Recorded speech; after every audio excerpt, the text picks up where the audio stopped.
the U.S. Nationals winner, the guy who got it done, one of the most popular victories in the history of drag racing, Clay Millican. What's up, Clay? How are you? Man, life is good. If I complained about anything right now, it would be robocalls. Other than that, life is great.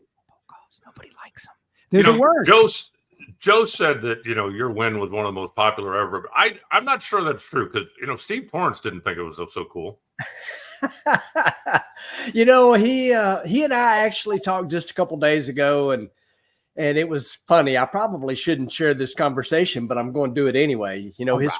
His first attempt at Indy was in an 8-field dragster, I do believe it was, and he won. And he's like, okay, my first try, I won this deal. And he said it quickly changed as to how hard it really is to win Indy, which he's obviously won it a few times. But for me, it was a funny call also with Mr. Peter Lehman. He sent me a text basically saying, how was your weekend? Kind of a wink and a joke kind of thing there. And then I just immediately called him because those of you that know my story know I would not be in a top fuel car if it wasn't for Peter Lehman. And he's like, about time you won that thing. You were 0 for 25 or whatever the number is, and he's like, you finally won it, but it's been a crazy, amazing, we're, I think, a week and a day after winning it now. I am still getting text messages. I'm still getting phone calls. And I did set an all-time record of 400 text messages starting on Monday after the final round. I was on top of my text messages all day, and then I just kind of left my phone alone, and it reached 400, and I had actually answered a few of them along the way. So it's been a fun week of catching up on all those texts. I still have a lot of phone calls that I have not got back to, but everybody that called has been amazing. Everybody that texted is just incredible.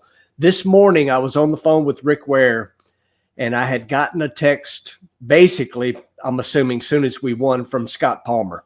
And I replied to that at some point over the last week. And this morning I'm on the phone with Rick. We're just talking about all kinds of different things. He's always full of ideas. And I get another text from Scott Palmer, and it says, hey, you are the U.S. Nationals champion, which I just thought that was cool that he was still thinking about it. A week and a day after it happened, Scott Palmer's still thinking about us winning Indy, as am I. Yeah. Well, I think it is a big moment. You're a very popular person, not because of your wit and your charm and your good looks, because you're a good person. All that other stuff is bonus. Like, I don't know anybody. I've never encountered someone that says, that Clay, he's so fake. What a fake guy. No one says that. And yes, they do, actually. Well, I don't know. Maybe in the comments section of people who don't know you. That's the downside of having 104,000 YouTube subscribers, Clay. Like, you're going to have some random people in there that are just, viewers, but very popular. The Arby's thing is huge. And my takeaway, like, I have a photograph that I took, you and Rick walking to the winner's circle after it was all over.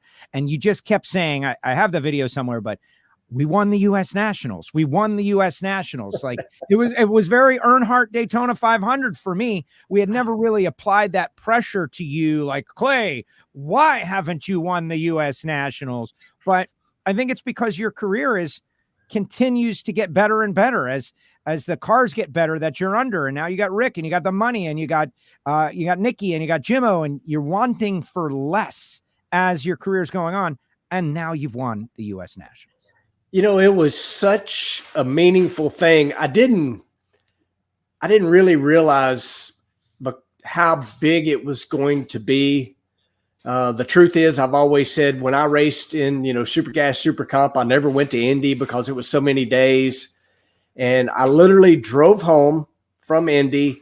The next morning I got on an airplane. I went to Jeff Lutz's shop, and I started looking at some of my footage for getting the video up for winning the U.S. Nationals. And I played my helmet cam in front of Jeff Jr., Emily Reeves, Aaron Reeves. And I didn't realize what came out of me, in the shutdown area. And I'm not too big to admit this. I started crying at Jeff Lutz's shop because I didn't realize how excited I got and, what come out of me. I posted that video, of the helmet cam, and I didn't even know I did that. That's how big it was for me that it just came out. You know, I think I just kept screaming, we won the U.S. Nationals. You know, when I saw that light on the wall come on, you know, it was like, holy crap.